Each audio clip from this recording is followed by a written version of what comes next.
Fala galera, estamos na nossa terceira aula da nossa EBD virtual, dando a sequência sobre a questão da sexualidade e que nesse momento você possa continuar aí, como as aulas anteriores, com seu coração aberto para aquilo que Deus vai direcionar para você. Na aula passada a gente falou um pouquinho da questão da pureza, né, da importância da pureza e principalmente da importância de você saber esperar, entender o plano de Deus. E tirando algumas ideias, né, sobre a questão do sexo, tem muitas ideias errôneas, né?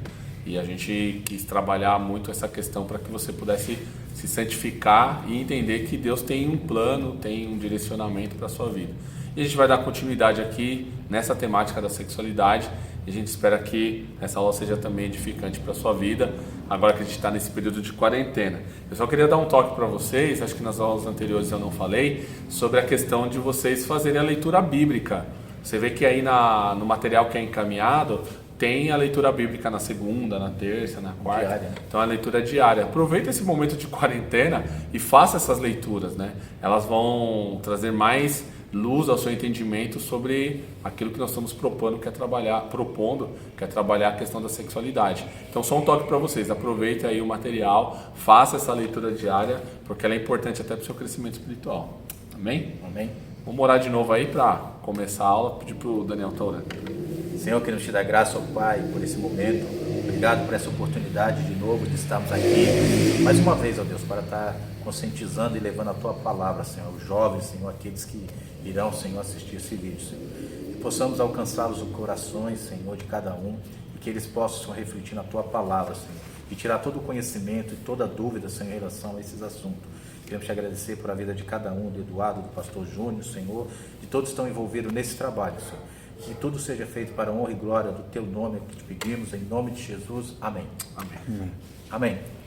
Hoje nós vamos dar continuidade à aula, como o pastor falou, mas antes eu gostaria de ler aqui uma frase de um conferencista, ele é argentino, o nome dele é Edson Bolso, e ele fala da questão da nossa mentalidade. Uma fortaleza é uma mentalidade impregnada de um desespero que nos leva a enxergar como sendo imutável, algo que sabemos ser contrário à vontade de Deus. E hoje nós vamos falar justamente sobre isso, lutando contra a carne, né? Lutando contra os nossos desejos, contra a carne, aquilo que muitas vezes nos leva a pecar. E o nosso versículo está baseado em 2 Coríntios 1,12, porque a nossa glória é esta, o testemunho de nossa consciência de que em santidade e sinceridade de Deus, não em sobremaneira carnal, mas na graça de Deus, temos vivido no mundo e maiormente em relação a vós. Hoje o nosso tema é o quê? Lutando contra a carne. O que seria isso? Lutar contra a carne. Hoje nós podemos entender que, para nós como cristãos, as dificuldades que nós podemos ter relacionamentos, nós podemos ter atitudes, que nós podemos viver uma vida santificada na presença de Deus. Nós sabemos que todos nós somos pecadores, mas o que me leva a buscar mais, a lutar contra os desejos da carne, né? Nós travamos uma batalha espiritual diariamente nessa área da pureza sexual. E por que nós estamos falando isso? Porque é justamente onde dá maior problema para os jovens hoje, certo? E o meu lutar na carne, lutar contra a carne, onde eu quero chegar, como eu posso chegar, certo? Até onde eu posso ir, o que eu posso fazer para lutar contra os meus desejos, né? E para lutarmos contra esse cativeiro sexual que muitas vezes nos prende, certo? As desejos que muitas vezes nos levam a pecar, nós precisamos ter base. E essa base nós vamos encontrar onde? Na palavra de Deus e na oração, certo? E a nossa lição traz justamente isso, esse lutar, mas eu tenho que entrar numa luta querendo vencer. E nós sabemos que o inimigo ele trabalha forte nessa questão. Irmão, se nós não tivermos convicção que eu quero vencer essa batalha, eu não vou conseguir. Porque o inimigo ele trabalha forte naquilo onde você tem mais dificuldade. E qual é a dificuldade hoje do jovem? Falando a nível global, todos os jovens têm dificuldade na questão sexual, na questão santidade, falando assim a nível de igreja. E o inimigo vai trabalhar forte isso na sua vida, certo? O inimigo ele vai tentar te derrubar de todas as formas. E eu preciso estar ciente que essa batalha eu preciso vencer, né? E eu preciso estar forte naquilo que eu quero vencer, que é o inimigo, certo? O jovem cristão, ele não pode aceitar hoje os conselhos do mundo, certo? O jovem que vive dentro da igreja não pode se familiarizar com aquilo que o mundo está pregando. O que o mundo prega hoje? Certo? O mundo prega carnalidade, o mundo prega que tudo se pode, que tudo é livre. Nós podemos ver que hoje a questão do sexo passou a ser uma coisa, como o pastor falou, uma coisa banal. Então, por exemplo, eu posso ter sexo antes do meu casamento, certo? Sem ter que dar satisfação para ninguém, porque a minha vida hoje é assim. A mídia prega o quê? A sua liberdade. Mas, irmão, até quando essa minha liberdade ela vai estar dentro daqueles princípios que a Bíblia nos ensina? Até como eu posso fazer a vontade de Deus, me libertando dessa carnalidade, sem que eu possa viver as coisas que o mundo está me dando, está me pregando, está me envolvendo. E nós podemos ver que hoje, se eu aceito o conselho do mundo, eu vou para o quê? Eu vou para o pecado. Se eu aceito o que o mundo prega, eu vou deixar de agradar o nome do Senhor. E nós, como cristãos, nós devemos entender o seguinte: existe tempo para tudo, certo? E a questão de eu querer lutar contra o meu pecado, eu preciso ter tempo para Deus. Ter tempo para Deus é o quê? Eu ter palavra de Deus, eu ter oração, eu ter comunhão com Deus. Nós sempre falamos aqui que Deus é aquele que sempre vai querer o melhor para o filho dele. E se nós entendemos que nós somos filhos de Deus, e se eu entendo que eu sou filho de Deus, Ele vai querer o melhor para mim. E o melhor para mim receber de Deus, eu tenho que obedecer ao meu Pai. E obedecer ao meu Pai, irmão, muitas vezes é o quê? É negar meus desejos, negar minhas vontades. E só que hoje o mundo fala o quê? A liberdade. Hoje não se pode bater num filho, não entrando nesse mérito, mas muitas vezes o mundo ensina aquilo que é contrário à palavra de Deus. E a palavra de Deus, ela nos orienta desde o nosso nascimento até a nossa morte. Dentro da palavra de Deus existe conselho para tudo. E muitas vezes a gente quer buscar onde? No mundo, não é mesmo, pastor? Exatamente. Nossa maior dificuldade hoje é a nossa sermos analfabetos na parte bíblica, né? E aí a gente tem várias informações hoje que chegam fáceis para vocês e a sociedade que a gente vive, e a gente acaba perdendo muitas vezes o foco. E aí quando se trata na questão da sexualidade, a gente acaba perdendo muitas vezes o foco daquilo que é o direcionamento de Deus, e a gente acaba cedendo muitas vezes a todas essas informações que vão chegando, seja pelas redes sociais, seja através de música e assim por diante. E aí a gente acaba sendo suscetível a isso. Como a gente está fraco espiritualmente, a gente acaba cedendo. E aí por isso que tem muitas pessoas, muitos jovens estão caindo em dificuldades muito sérias. Uma outra coisa também sobre essa questão que eu queria dizer para vocês é que muitas vezes a gente precisa lutar, né? E a nossa luta não é contra a carne nem contra o sangue. Então a gente precisa lutar. A gente precisa lutar contra essas vontades, precisa lutar contra esses desejos, porque parece que o inimigo fica lá, né? Sempre colocando banquete, vem pra cá, toma isso aqui é bom, isso aqui é agradável. Aos nossos olhos é agradável, né? Mas a palavra do Senhor fala que essa luta, ela só vai ser vencida a partir do momento também que eu abro o meu coração para o agir do Espírito Santo na minha vida, para eu entender o direcionamento de Deus. Como que eu consigo isso? Palavra e oração. Exatamente. O pastor falando aqui da questão do desejo, da vontade, só para vocês terem uma ideia, geralmente, né, quando a pessoa está namorando e fala: se você me ama mesmo, isso precisa acontecer, uma prova de amor, preciso que você me prova o seu amor para comigo.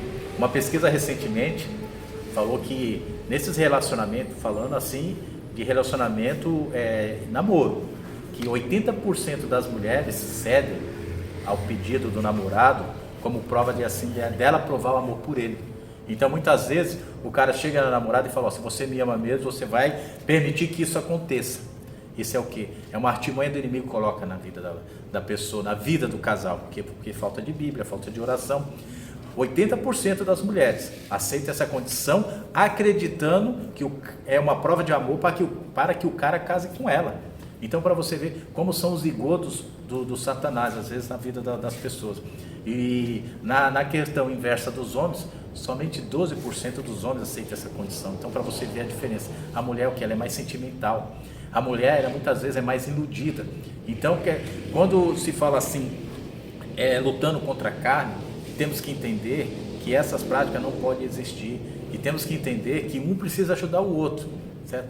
tanto o homem quanto a mulher tem que ajudar, porque você sabe, como a mulher ela é mais sentimental, a mulher ela vive mais assim na questão de um casamento honrado, de buscar um casamento, de se casar, de fazer família. O que acontece? Muitas vezes ela cede esses pedidos do namoro, do namorado, por essa questão. E o que acontece? Às vezes acontece que dá tudo errado, tudo aquilo que ela sonhou não dá certo.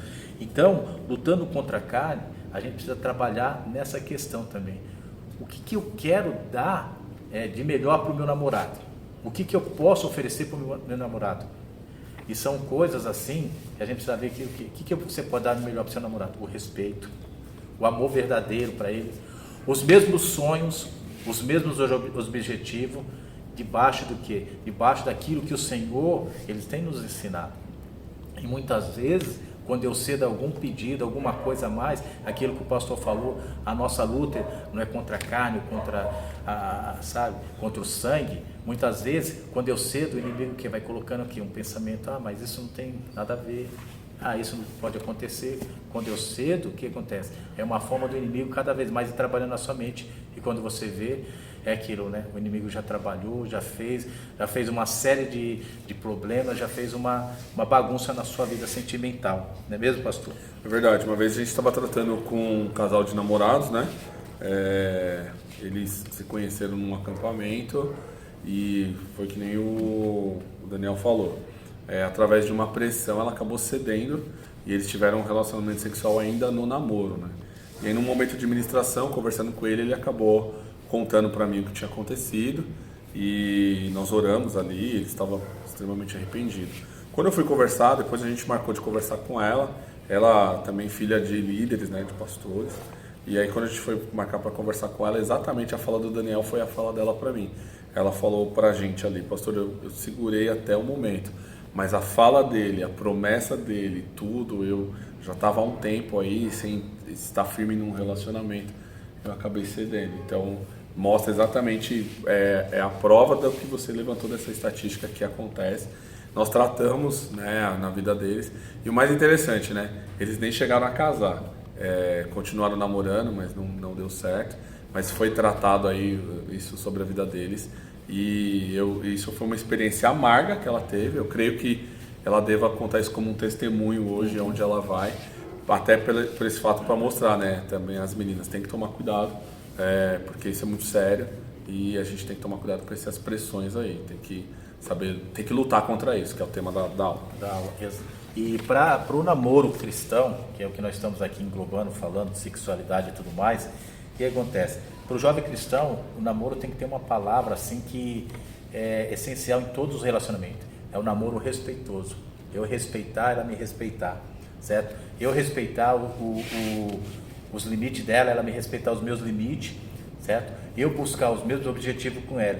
E é interessante que essa questão do respeito, ele te leva a outros pontos. Por exemplo, sim, quando você respeita a pessoa, o que acontece? Você vai escutar a pessoa, você vai ouvir a pessoa, e a questão do respeitar significa que você está dialogando com a pessoa, você está ouvindo a pessoa. E para vocês terem uma ideia, um namoro, quando se há diálogo, quando se há conversa, quando se há uma intimidade através da palavra de Deus, uma intimidade assim em oração, uma intimidade de ambos com Deus, o que acontece? É um namoro respeitoso com diálogo. Eu trabalhei numa empresa e tinha uma pessoa lá, que era um colega de trabalho, e eu conversando com ele uma vez, ele falou assim que ele já estava exatamente mais de 2 meses sem conversar com a esposa, né? E eu falei assim, mas por quê? Porque houve um desentendimento e eu não aceitei e não sei o quê. Então eu comecei a pensar e falando com ele, e ele falou que não perdoava o que tinha acontecido, que não sei o quê. E essa pessoa, ela trouxe alguma mágoa da época do namoro, certo? Então, para você ver que quando não se há o diálogo, quando não se há a palavra respeito no relacionamento, as consequências que vão trazer, quando não há luta contra as práticas carnais, o que acontece? Essa pessoa se sentiu um semblante de tristeza nele, porque ele falou, já estou mais de 2 meses sem falar com a minha esposa. E eu falei, mas quando você vai falar? Ele falou assim, eu não sei. certo? Eu não sei se eu ainda quero falar com ela, porque não houve o diálogo, não houve um conhecimento. E quando a gente fala em conhecimento, conhecimento o quê? De personalidade, conhecer a personalidade do seu namoro, conhecer a personalidade do seu namorado, da sua namorada, conhecer o quê? Os desejos de cada um, certo? Então isso só se consegue como? Com diálogo, né? Não adianta você namorar um mês e falar assim, eu conheci isso, é o que eu penso. Não adianta você namorar um mês e falar assim, vou casar porque eu conheço a pessoa. Eu acho que precisa haver um tempo, certo? Precisa haver um momento e precisa haver a realização. Nisso daí que tem que haver sempre o que? A experiência de você conviver com a pessoa. As pessoas falam, né, mas se você quer conhecer bem o seu par, conheça como que ele trata os pais dele, certo? Se a pessoa não te respeita, com certeza ela não respeita os pais. Se a pessoa ela não demonstra amor por você, com certeza ela não demonstra amor por pai. Porque é uma das características da pessoa, que a pessoa de questão de personalidade, moral, amor, carinho, é o que ela recebe no lar. E se essa pessoa que está do seu lado, se ela não demonstra nada disso, com certeza ela não teve um relacionamento bom com o pai, não recebeu o amor da família. Então, quer dizer, por isso que precisa haver o conhecimento na questão do diálogo, não é mesmo, pastor? Até mesmo para tratar essas situações e você poder pesar na balança.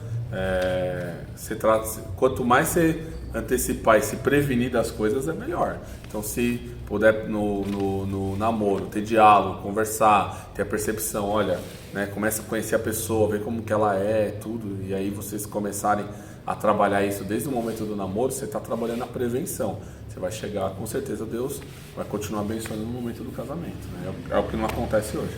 Exatamente. Lutando contra a carne é justamente isso, né? É você lutar contra os seus desejos, mas o que? Se você está vivendo um compromisso com uma pessoa, você está vivendo um relacionamento, tem que ser uma luta de ambos, certo?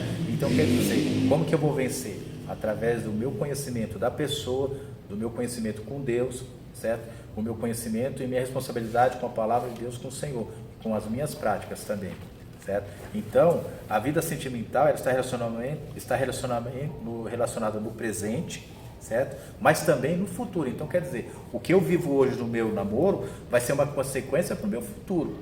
Se não existe respeito, se não existe o que? Compreensão, se não existe o que?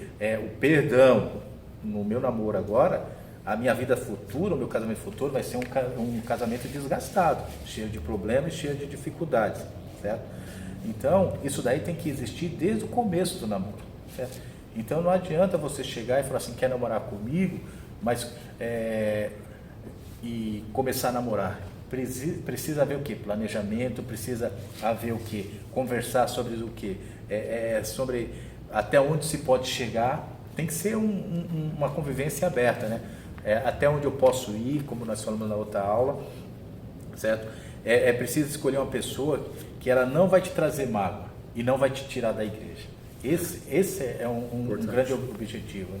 Nós falamos na outra aula, na questão assim, mas eu vou namorar com ele vai se converter. É uma questão assim muito difícil, sabe? Poucas pessoas que tiveram namoro em jogo desigual que conseguiram levar a outra para a igreja. É muito mais casos de pessoas que deixaram a igreja do que as pessoas que vieram para a igreja. Então, quer dizer, a direção para você encontrar essa pessoa deve vir de Deus. E Deus não vai te dar nada que não seja, se você estiver debaixo da vontade dele, que não seja alguma coisa que vai te fazer bem. Lá em Mateus mesmo fala, né? Quando você pede para Deus, ele vai te dar. E se você pedir pedra, ele não vai te pedir. Se você pedir pão, ele não vai te dar pedra. E se você pedir um namorado, que seja conforme a vontade de Deus, debaixo da graça de Deus, vai ser como no caso de Rebeca, né? Que era para Isaac. É uma coisa que é uma pessoa que foi da vontade de Deus. Então, quer dizer, para mim poder vencer essa batalha da carne, eu preciso ter uma pessoa que seja designada, que seja da vontade de Deus. Certo? Verdade. E para isso, existem alguns passos, né?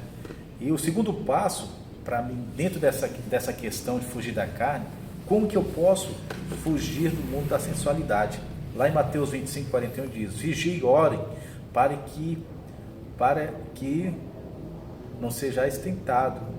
O espírito está pronto para resistir à tentação, mas o corpo é fraco. Como eu posso agradar a minha vida Isso em é amor? forte. O espírito está pronto, mas a carne é fraca. Carne Mais é uma vez aqui, nós falamos da carne, né? Então quer dizer, às vezes eu falo assim, eu sou super-homem, eu vou conseguir, não, mas meu namoro é assim. Irmão, o inimigo ele é astuto em todas as áreas, em tudo. E ele vai te procurar, e ele vai te procurar naquilo que você é mais fraco, naquilo que você tem mais dificuldade. E como nós sabemos que os jovens, no namoro, ele está vivendo um momento ali único para ele, um momento que é prazeroso para ele estar com a pessoa amada, com a pessoa que vai conviver com ele o resto da sua vida, o que acontece? O inimigo vai trabalhar forte nisso, tentando derrubar, certo? Então quer dizer, como que eu posso fugir desse mundo? Mesmo porque o mundo me oferece tantas coisas, o mundo me oferece tantos meios, tantas práticas, que a luz deles não é pecado, a luz deles não é errado, como que eu posso vencer? Como que eu posso deixar isso? E é interessante que, assim, como eu já tenho tempo que eu trabalho com jovens também, o pastor Júnior sabe também, já deve ter tido essa experiência, os jovens sempre quando acontece alguma coisa, eles falam o seguinte, mas no mundo pode, no mundo é assim, no mundo acontece assim. Só que o texto é bem claro, diz que nós devemos o que? Estar vigiando, porque o que acontece? Para não resistir, para que eu possa resistir à tentação, porque o meu corpo é fraco, não existe nenhum super-herói dentro da igreja, não é mesmo, pastor? É verdade. E esse texto é importante, essa análise é importante de você fugir mesmo. Eu acho que um dos exemplos que a gente tem é o de José, né? José, quando ele estava no momento mais crítico ali da vida dele, foi quando a esposa lá de Potifar se levantou contra ele, ele fugiu, ele saiu correndo, ele deixou até a túnica para trás. Mas ele fugiu. E você vê que lá na frente ele foi abençoado por essas decisões que ele tomou. Então a gente tem que fugir da imoralidade, tem que fugir dessas questões, né? Porque a gente, quanto mais corda a gente for dar, mais dificuldade a gente vai ter nessa área.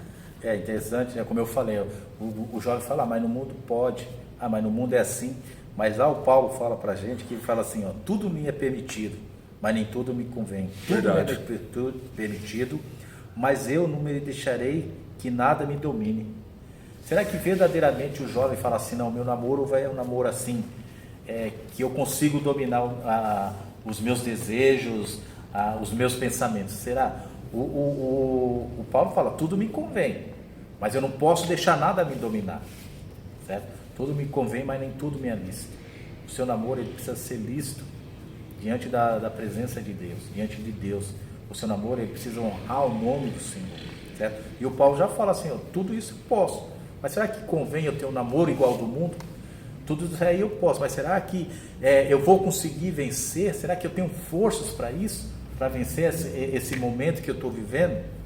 Eu conheço até uma situação que aconteceu que um jovem comentou, até numa aula de escola dominical, que estava falando sobre sexualidade e falou assim, não, mas 99% do meu corpo eu consigo controlar, né? E ele namorava na época. Aí passou acho que um mês e pouco, eles estavam indo no gabinete porque eles tinham cedido à tentação. E aí a gente chega, qual a moral da história? O 1%, o 1% que ele não fez ele cair. Dominar, né? Então é melhor você deixar Deus controlar 100% da sua vida nessa área. E a não Bíblia... adianta você controlar, saber controlar os 99%, porque o 1% vai fazer você cair.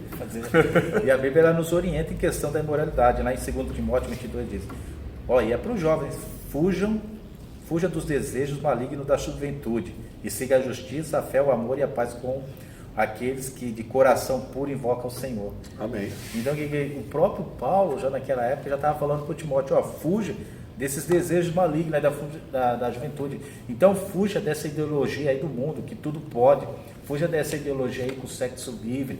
Fuja disso daí que você é dono do seu corpo, que você tem poder sobre o seu corpo, que o seu corpo é seu, você pode fazer o que você quiser. O Paulo ele nos orienta aqui, que nós devemos seguir aqueles que a justiça, de coração puro, de fé, certo? E que invocam o Senhor. Então, Amém. o Paulo, ele orienta o jovem. Então, vamos fugir desse daí. Igual o pastor falou, aquele 1% foi o que causou o problema. Nós não temos domínio completo sobre, muitas vezes, sobre a situação. Se nós não deixarmos o Senhor trabalhar na nossa vida, se nós deixarmos na vontade de Deus sobre aquilo, se nós não colocarmos o nosso namoro. E falando ainda do mundo da sensualidade, quando o pastor Júlio, nós estávamos elaborando essa lição, nós ouvimos dois pastores em questão a isso.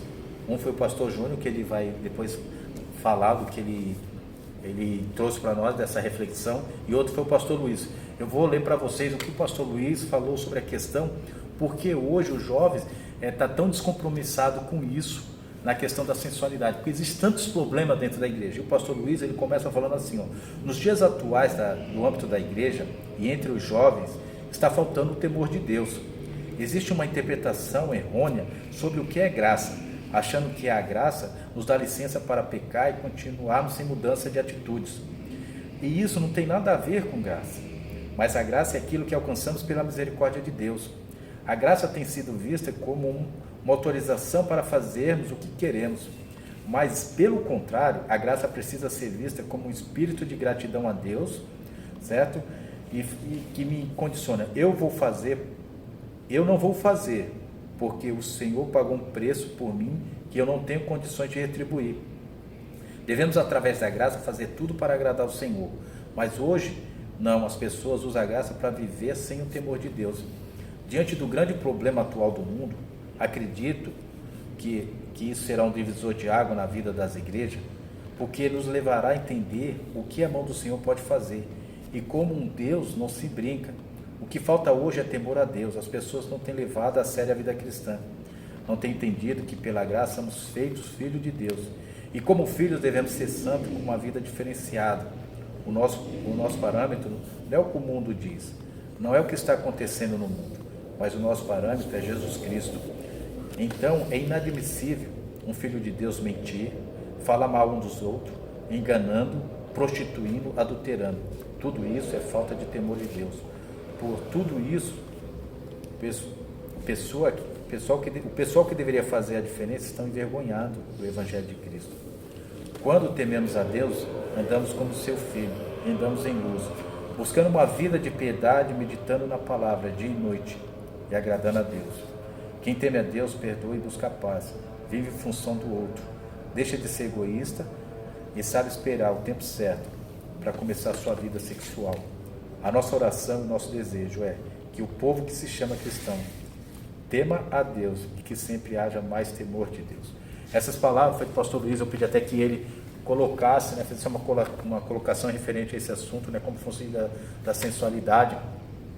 É interessante, quando o pastor Júnior lê o comentário dele, vocês vão entender como que Deus trabalha, e o que ele fala, o temor. As pessoas parecem que hoje não temem a Deus, eu vou fazer porque eu vivo no tempo da graça e eu vou confessar o meu pecado, o Senhor vai me perdoar.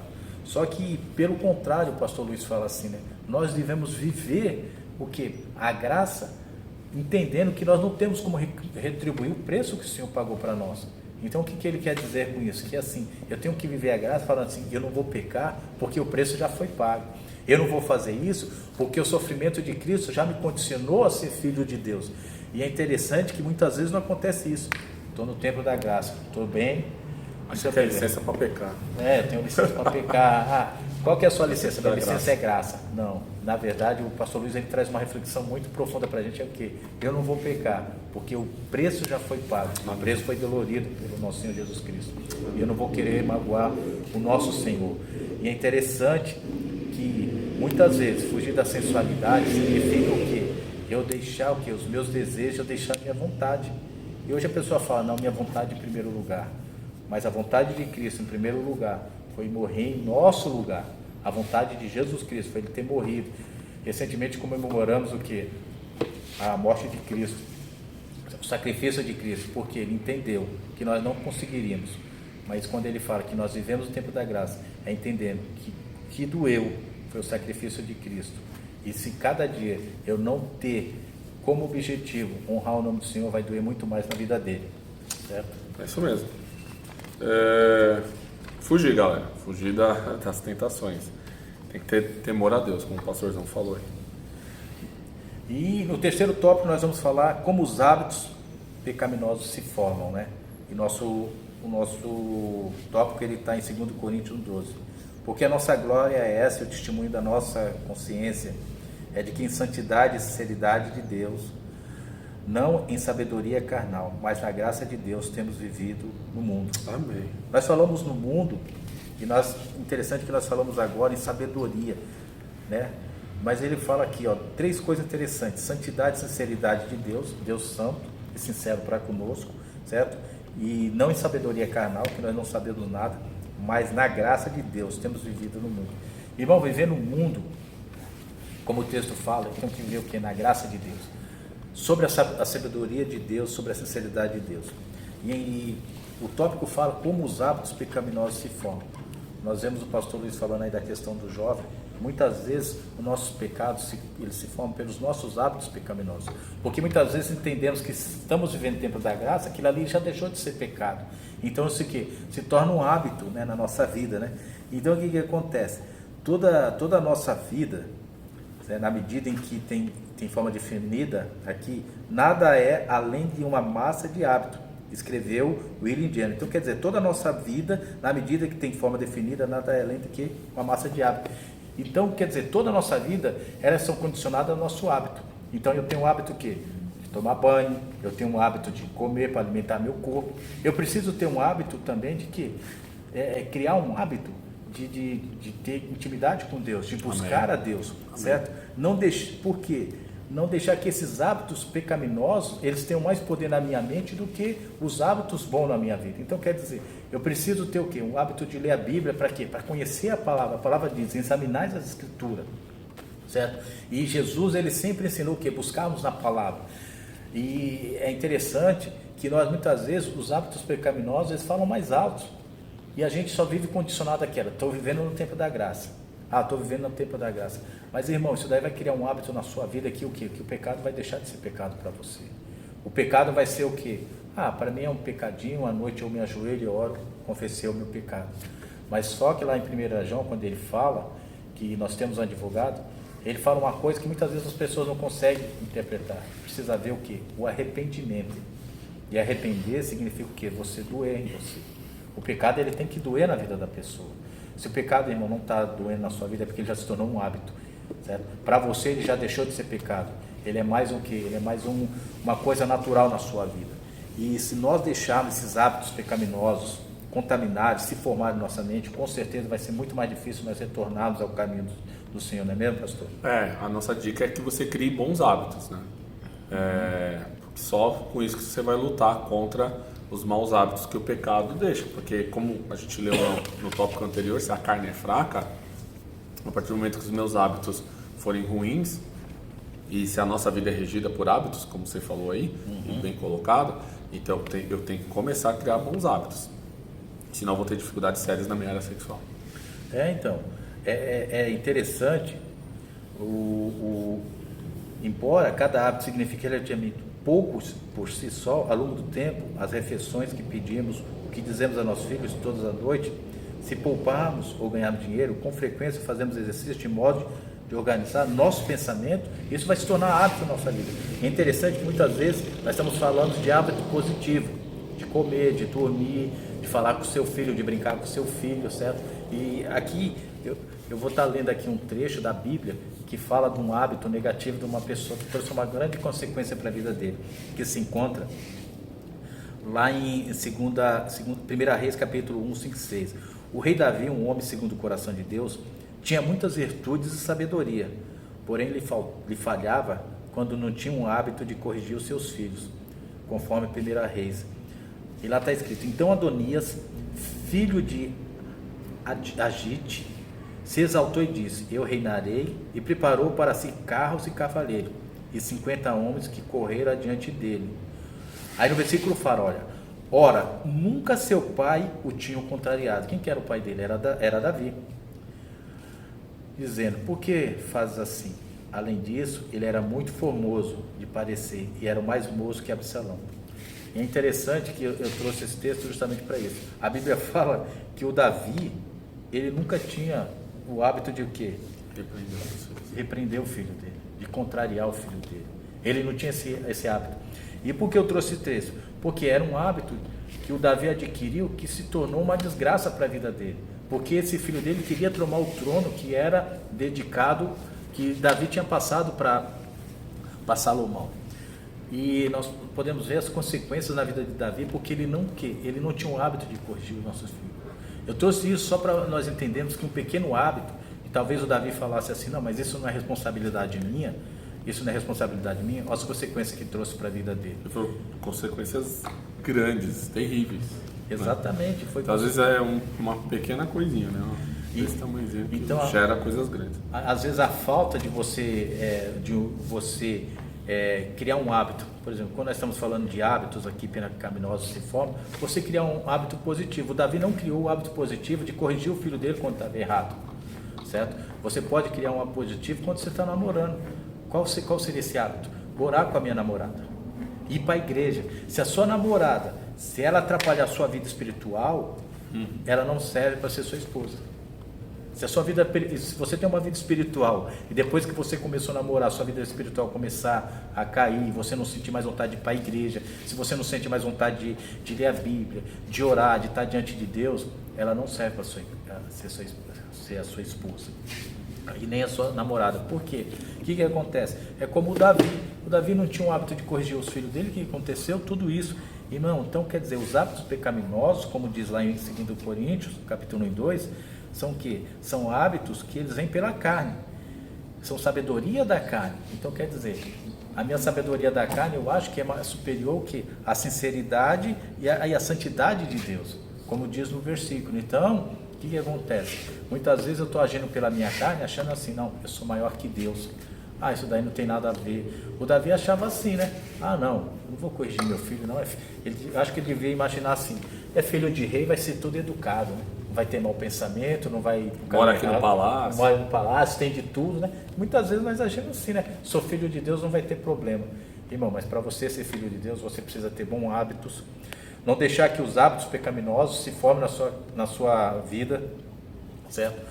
Não deixar que as coisas erradas continuem na sua vida.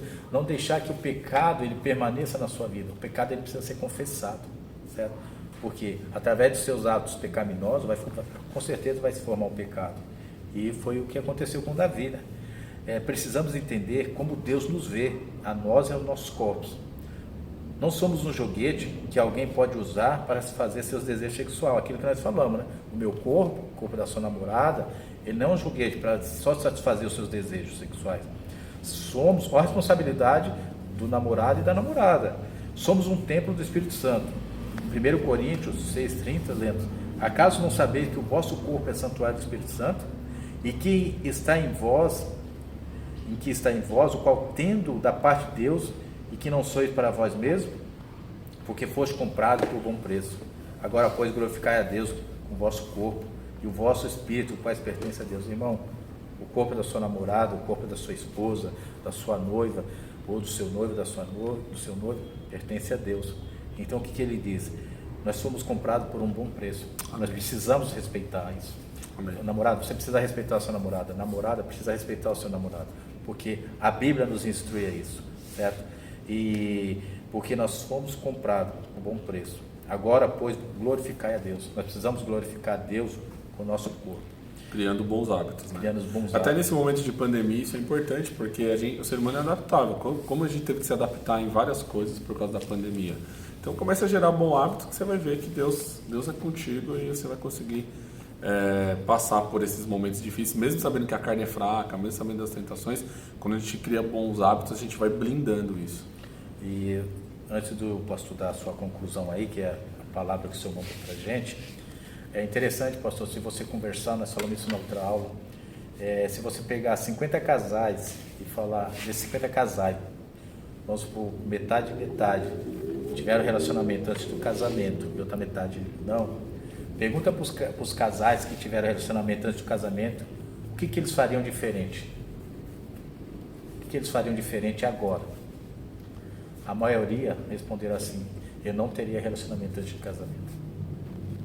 Eu esperaria no Senhor, eu esperaria o tempo do Senhor, eu esperaria no momento certo. Por quê? Quando você atravessa o farol, esse escritor ele trouxe até uma ilustração. Quando você atravessa o farol amarelo, você não sabe o que pode acontecer. Se vai vir um cara que não deu tempo para parar, se vai vir um outro cara do outro lado, se é um cruzamento. Então ele fala a mesma coisa. Você atravessar o farol no seu namoro. O que acontece? você antecipar aquilo que Deus tem de gracioso para você. Você não vai saber qual é a consequência daquilo. Se vai te destruir, se vai te alimentar, se vai ser uma satisfação momentânea. Então, a formação dos hábitos pecaminosos é dessa forma. Você está atravessando um farol que você não sabe qual vai ser a consequência para a sua vida. Bom, o Daniel me perguntou, né, sobre o que leva os jovens muitas vezes a se anteciparem aí na questão da sexualidade, e é a conclusão da aula de hoje. Eu coloquei o seguinte, e está aí até na sua revista também. Ao longo dos tempos, o que se tem observado é que a falta de crescimento na palavra atrapalha muito. Os jovens, nos dias atuais, começam a namorar sem um processo, sem planejamento. É tudo muito rápido. Não existe uma espera da parte de Deus. Muitas vezes não se tem aprovação dos pais. Tudo na pressa, começando da forma errada, sem Deus, sem acompanhamento dos pastores. Namoro muito cedo e sem maturidade, sem responsabilidade. Todos esses fatores, todo esse fator de coisas contribui para não dar certo. E principalmente tem faltado temor a Deus. Quando não se tem o temor a Deus, o que mais pode influenciar os jovens? As coisas do mundo. O que mais pode influenciar os jovens são as coisas do mundo. E se prevalecer a vontade da carne, com certeza vamos querer o prazer.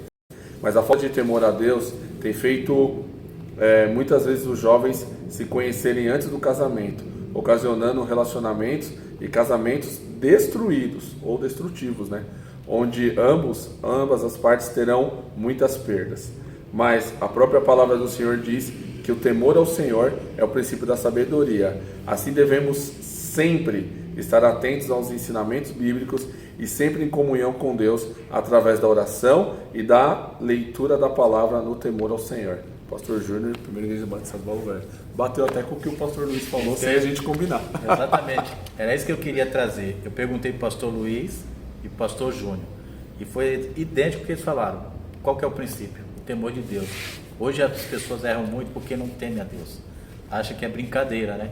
Então não existe aquele temor, não existe o temor da consequência. Ah não, eu vivo na graça, então não preciso temer a Deus.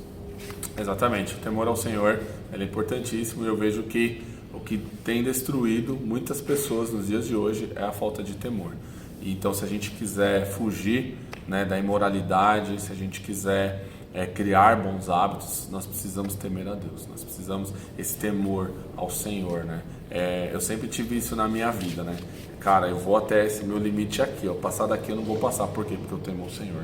Então, às vezes eu trabalhei muito isso na minha vida, e por temer a Deus, é um testemunho pessoal para mim. Evitou eu cair em várias roubadas, mas várias roubadas feias mesmo, que hoje eu olho para trás e digo, cara, aquilo ali era como diz aí os nossos irmãos pentecostais, aquilo ali era um laço, cara. E o fato de eu temer ao Senhor fez com que eu não caísse nessas roubadas, principalmente relacionadas à sexualidade. Amém? Amém? Então vamos agradecer a Deus por mais essa aula, espero que seja edificante aí na vida de vocês, e a gente continua aí nessa quarentena e na EBD virtual, e a gente espera que essas aulas tenham abençoado tanto a sua vida, e quando a gente retomar as aulas presenciais, que você não falte nos domingos, você continue com a gente. A gente ainda quer criar várias coisas aí com vocês, de repente um fórum de perguntas e respostas pela internet, fazendo uma live. A gente quer ainda continuar trabalhando aí dessa forma virtual, para que vocês possam chegar mais e a gente poder aprender mais do Senhor. Vamos orar? Pai, eu quero te agradecer por esse tempo de aula que nós tivemos, agradecer por cada um jovem que está assistindo essa aula, ou pai ou mãe que esteja assistindo com seus filhos, ó Pai. Nós queremos, ó Pai, através da Tua Palavra crescer, aprender através disso, e principalmente, ó Pai, que possamos, Senhor, temer ao Senhor, ó Pai, que isso seja uma realidade nas nossas vidas, ó Pai. E que todas as nossas ações, a gente sabe que existem consequências, ó Pai, mas que a gente, ó Pai, possa tomar, Senhor, a decisão correta, que é viver conforme a Sua vontade, que o Senhor possa nos guardar, nos abençoar nesse período de quarentena. A gente sabe que a nossa esperança está em Ti, ó Pai, nós confiamos no Senhor, e te agradecemos por esse tempo de aula, em nome de Jesus, amém. Amém.